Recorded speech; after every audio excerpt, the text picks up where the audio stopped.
پورا بنارس، پورا ہمارا شہر بنارس گھرا ہوا ہے اولیاء کرام کی نگرانی سے. خدا تبارک و تعالیٰ کسی کا محتاج نہیں ہے، مگر خدا کی مخالف طاقت ابلیسی طاقت جس طریقے سے انسانی سوسائٹی میں، انسانی سماج کے اندر اپنا زور دکھانے پر تلی ہوئی ہوتی ہے، رب تبارک و تعالیٰ اپنی رحمت سے ویسے ہی انتظام قائم فرما دیتا ہے. قدم قدم پہ آپ کو بہکانے والے ملیں گے، اور یہ بہکانے والے لوگ شیطان اپنی شکل میں نہیں آئے گا کہ ہم شیطان ہماری بات مان لو ورنہ ہم تھوڑا مانیں گے، ارے شیطان ہے ڈھول پڑیں گے. وہ کسی نہ کسی سبب سے، کسی نہ کسی بہانے ذریعے سے ہمارے سامنے وہ آئے گا. کبھی وسوسے کی شکل میں ہمارے اندر جو چیز پیدا ہوگی، ایسا کرو، یہ کرو، یہ کرو. تو اللہ تبارک و تعالیٰ نے کیا نظام بنایا ہے؟ سب سے بڑا نظام اس نے ہمیں دے دیا ہے نبی کی ذات، اور نبی پر جو قرآن حق کتاب ہدا ہدایت والی کتاب نازل کی قرآن دے دیا. یہی تمہارے بچاؤ کا سب سے بڑا سامان ہے. تمہارا کامل ایمان تمہاری ڈھال ہے، تلوار، اور وہی تلوار ہے. اسی سے تم بہت بڑے بڑے مخالفین کے سروں کو قلم کر سکتے ہو، اور اسی سے بڑے بڑے معاندین و سرکش کے وار کو تم ڈھال بنا کر روک سکتے ہو. یہ تو بہت اہم چیز تھی، مگر پھر بھی خدا کی شان کریمی دیکھو، شان رحیمی دیکھو، کتنا بندوں پر مہربان ہے. ہماری زمین میں ہماری الوہیت سے انکار کرنے والا، ہمارے بھیجے ہوئے رسول کی رسالت سے انکار کرنے والا، آدم کی خلافت جو میں نے عطا کی اس سے انکار کرنے والا ابلیس، اس کی بھی ضروریت ہے، اور ہر جگہ ہے، ہر ملک میں، ہر شہر میں، ہر گلی میں ہے. پورا نظام کائنات چلانے کے لیے خدا کی رحمت، خدا کی مشیت کافی ہے. مگر خدا تبارک و تعالیٰ نے اپنی رحمت و مشیت ہی سے اور بھی انتظام غیبی فرما دی ہے. پورا زمانہ سمجھتا ہے کہ حضور رسول نما رحمت اللہ علیہ کتب، یاد رکھیے گا کتب ہیں، یہ عام بات ہے. کتب سے اونچا مقام غوث کا ہوتا ہے، اور غوث امت حضور غوث سمدانی شیخ امام محی الدین عبد القادر جیلانی رحمت اللہ علیہ ہیں. پوری امت محمدیہ قیامت تک جتنے بھی اولیاء ہیں کرام آئیں گے، سب کے غوث ہیں، سب کے غوث ہیں. تو پوری امت کو غوث ہو گئے، سب سے بڑے غوث ہو گئے. ان کے نیچے ہزاروں نہیں لاکھوں غوث پوری دنیا میں پڑے ہوئے ہیں، مگر ان کے نیچے کوئی غوث اپنے علاقے کا ہوتا ہے، کوئی غوث اپنے زمانے کا ہوتا ہے. سمجھ گئے؟ تو اس طریقے سے حضور مولانا رسول نما رحمت اللہ علیہ کتب سے ترقی کر کے اللہ نے ان کو مقام غوثیت پر فائز کیا ہے. غوث زمان ہے. آپ پیدا ہوئے سن 1087 ہجری میں پیدا ہوئے غازی پور میں. غازی پور کا ایک قصبہ ہے نو نہرا میں پیدا ہوئے. سمجھ گئے؟ اور آپ کا سلسلہ قادریہ ہے، وہ جا کے کہاں ملتا ہے؟ حضور غوث پاک تک ملتا ہے. بڑی کرامتیں ہیں، اور بڑی ان کی جو ہے عجوبہ تعجب خیز باتیں ہیں. جب یہ چھوٹے تھے، طالب علمی کا دور تھا، جب قرآن حدیث تفسیر مسائل بچہ جو پڑھتا ہے نا، جب اس زمانے میں تھے تو بھائی لڑکپن کا زمانہ تھا، تو کچھ دوست احباب عشقیہ اشعار، غزلیہ اشعار کہتے تھے. آپ مغموم رہتے تھے، کہتے تھے کہ مجھے کچھ، میرے دل میں بس ایک بسا ہے، وہ ہیں ہمارے آقا حضور محمد الرسول اللہ صلی اللہ علیہ وسلم.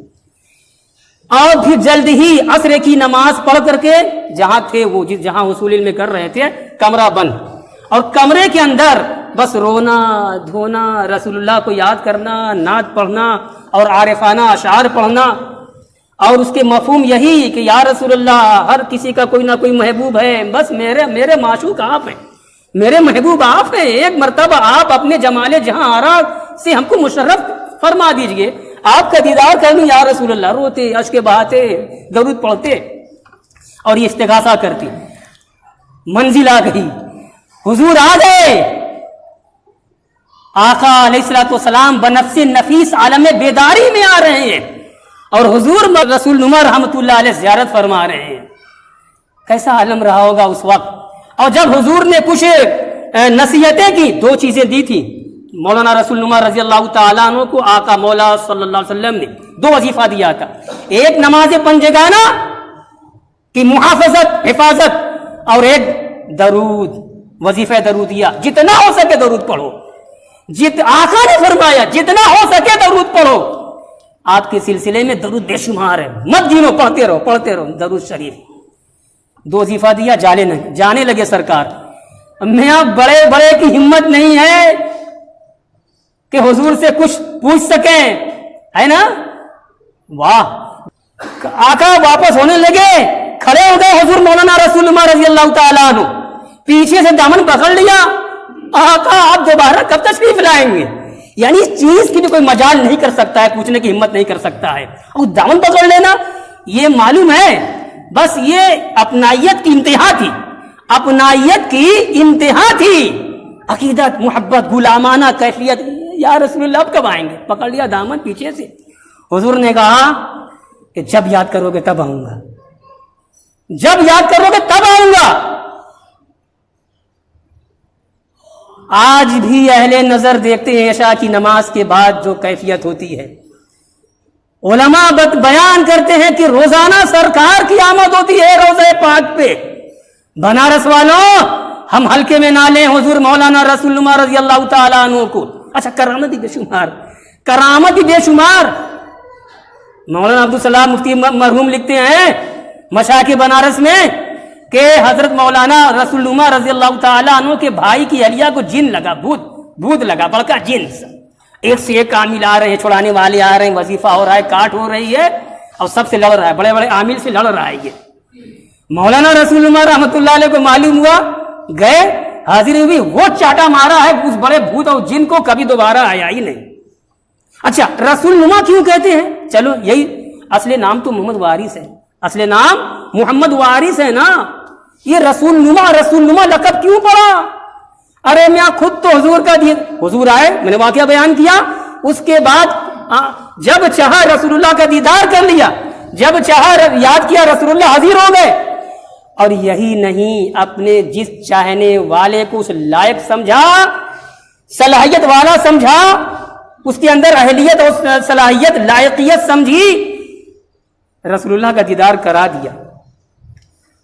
وضو تازہ کر، وضو ہو گیا، 2 رکعت نماز پڑھ. مرید نے، معتقدین نے 2 رکعت نماز پڑھ لی. آنکھ بند کر، درود پڑھتا جا. آنکھ بند کر رہا ہے، درود پڑھ رہا ہے، سرکار حاضر ہو گئے. آنکھ کھول رہا ہے، رسول اللہ کا دیدار ہو رہا ہے. تو رسول نما مانے دکھانے والا، رسول نما، رسول کی زیارت کرانے والا کون ولی ایسا ہے بنارس میں؟ صرف آپ ہے. اور آپ کا سلسلہ قادریہ. میں نے کبھی کہا تھا 2 سال پہلے کہ دنیا میں بہت سے سلسلے ہیں، سب سلسلے حق ہیں. سچی بات ہے، سلسلہ قادریہ ہے، چشتیہ ہے، اشرفیہ ہے، سہروردیہ ہے، نقشبندیہ ہے. ارے کریم نہیں، عین شریعت. وہ حضور غوث پاک کا یہ کیا ہے؟ لا الہ الا اللہ. یہ کیا ہے؟ کسی سلسلے میں یہ ضرب نہیں ہے، چشتیہ میں نہیں ہے، خواجہ پاک کے سلسلے میں نہیں ہے، مگر سلسلہ قادریہ میں یہ حلقہ ذکر ہے. اس سے بہت ساری مثالیں ہیں. تو مولانا رسول اللہ رحمۃ اللہ علیہ کی شخصیت بہت بڑی شخصیت ہے. اور چونکہ ان کا عرس پاک چل رہا ہے، آج آخری دن ہے. ابھی میں گھر بیٹھا تھا، ابھی 11:15 بجے میرے ذہن میں بات آئی کہ کیوں نہ جو ہے چند کلمات آپ پر بھی. مولانا عبدالسلام صاحب مرحوم لکھتے ہیں اپنی کتاب میں، سنو، جب آپ مولانا رسول اللہ رحمۃ اللہ علیہ جب ایک جید عالم ہو گئے، قرآن کا عالم، تفسیر کا عالم، حدیث کا عالم، جید، اپنے وقت کا زبردست عالم ربانی ہو گئے. حلقہ درس لگا تھا، بہت سارے ان کے طلباء تھے، آپ علم دین سکھا رہے تھے، درس حدیث ہو رہا ہے، درس قرآن ہو رہا ہے، پڑھا رہے ہیں. آنکھیں بندے کر لی مولانا رسول اللہ رحمۃ اللہ علیہ نے. اب طلباء بالکل جو ہے، یہ کیا معاملہ ہے؟ سینکڑوں لوگ ہم لوگ ہیں، طلباء ہیں، ابھی تو پڑھا رہے تھے حضور، اب آنکھ بند کر لی اور نگاہ جھکا لی. یہ کیا معاملہ ہے؟ کس کی مجال تھی کہ اپنے شیخ سے پوچھے؟ اس عالم میں سمجھ گئے کچھ جو ہے معاملہ کچھ روحانی ہے، روحانی تصرف کچھ ہو رہا ہے. کچھ دیر کے بعد آنکھیں کھولی ہیں، سامنے طلباء کو دیکھا ہے، بھیگا ہوا ہے سب، پوری آستین، سب ہاتھ اور آستین، پیر سب بھیگا ہوا ہے پانی. اللہ اکبر. اب یہ تو کچھ نہیں تھا، یہ کیا ہو گیا؟ مگر کسی کی ہمت نہیں ہے کہ کچھ پوچھے. چلو بھائی کہاں سے پڑھ رہے تھے؟ پھر سبق شروع ہو گیا، پڑھا رہے ہیں. طلباء میں سب بھوندے اور گبیو ذہن تھوڑے ہوتے ہیں، پاگل تھوڑے ہوتے ہیں. وہ طلباء، ان کے طلباء سے سب چالاک تھے. فلاں تاریخ، فلاں وقت، فلاں دن، معلوم ہوگا آگے کیا ہوا تھا. سب نوٹ کر لی. اس کے بعد ایک زمانے کے بعد قافلہ ان کے پاس آتا ہے. قافلہ کیا، قافلے کا ایک فرد آتا ہے، مرید آتا ہے. طلبہ وہاں تھے، وہ پورا انکشاف ہو گیا. اس آنے والے مرید نے بیان کیا، طلبہ سے بیان کیا اور حضرت کے سامنے بیان کیا کہ حضرت میرا پانی کا جہاز ڈوبنے والا تھا. کیسا لگ رہا ہے آپ کو اگر میں بیان کرتا نہیں کہ کہاں کی حقائق شکائی کر رہے ہیں؟ مولانا عبدالسلام مرحوم مفتی بنارس سابق، انہوں نے اپنی کتاب مشائخ بنارس میں واقعہ لکھا ہے. مولانا رسول عمر رحمۃ اللہ علیہ کی کرامت لکھی ہے. ہم بیٹھے کہاں ہیں؟ جہاز ڈوب رہا ہے کہاں؟ آنکھوں کو بند کر دیا، وہاں پہنچ گئے. یہ مقام روحانیت ہوتی ہے جو اللہ تبارک و تعالی نوازتا ہے، اور ہر للو بدھو خیراتی کو نہیں جو اس مقام کا حامل ہو جاتا ہے. حضرت سلیمان علیہ السلام بیٹھے تھے نا، قرآن کہہ رہا ہے بیٹھے تھے، اور ملکہ سبا بلقیس کا تخت لانا تھا. قرآن کہہ رہا ہے حضرت سلیمان نے پوچھا کہ تم میں سے کون، اب ان کے وزراء بیٹھے ہوئے تھے، لوگ مخصوص بیٹھے ہوئے تھے، کون ملکہ سبا بلقیس کا تخت یہاں پر حاضر کرے گا؟ اس کے آنے سے پہلے سورہ نمل میں پورا واقعہ ہے. قال عفریت من الجن انا آتیک قبل ان تقوم من مقامک. قرآن کہہ رہا ہے نا، کہاں تک کرامتوں کو جھٹلاؤ گے؟ ایک بڑا جن جو ان کی رعایا میں تھا وہ اٹھا ان کی مجلس میں، کہا کہ ہے حضرت سلیمان علیہ السلام، بلقیس کے آنے سے پہلے میں اس کا تخت لا کر حاضر کر دوں گا. آنے سے پہلے ارے آپ کے اٹھنے سے پہلے آپ کی میٹنگ برخاست نہیں ہوگی، میں لا دوں گا. قال الذي عنده علم من الكتاب انا آتيك قبل ان يرتد طرفك. قرآن کہہ رہا ہے حضرت سلیمان علیہ السلام کا ایک وزیر ان کا نام آصف بن برقیہ تھا. ان کے خالازاد بھائی تھے، خالوزاد بھائی آصف بن برقیہ نے کہا کہ حضرت آپ کی پلک جھپکے گی بھی نہیں، میں تخت بلقیس حاضر کر دوں گا. اور کر دیا.